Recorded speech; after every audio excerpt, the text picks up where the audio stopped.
కాలంగా ఉండేది. ఈ లోకంలో మనల్ని ఎవరు శాశ్వతంగా ప్రేమించలేరు, ఒక యేసు తప్ప. ఆ యేసయ్య ప్రేమ ప్రతి దైవిక కుటుంబంలో ఉండాలి. మొదటి మాట చెప్పాను, ఏముండాలి అంటే దైవిక కుటుంబంగా ఉండాలంటే దీర్ఘశాంతము, సాత్వికం ఉండాలి.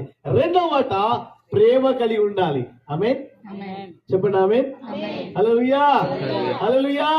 ప్రేమ ఎప్పుడు ఉన్నప్పుడు ప్రేమ ఉండాలి, లేనప్పుడు కూడా ప్రేమ ఉండాలి. శాంతిగా ఉన్నప్పుడు, శాంతిగా లేనప్పుడు, దుఃఖంలో ఉన్నప్పుడు, దుఃఖంలో లేనప్పుడు, బాధ ఉన్నప్పుడు ఇంకా కొంచెం ఉప్పేసి బాధను రేపడం కాదు, ప్రేమ కలిగి ఉండడము దైవ చిత్తం. ఈ లోకంలో అందరి ప్రేమ ఫెయిల్ అవుతుంది. ఈ లోకంలో ఉన్న ప్రేమ, అందరి ప్రేమ ఫెయిల్ అవుతుంది.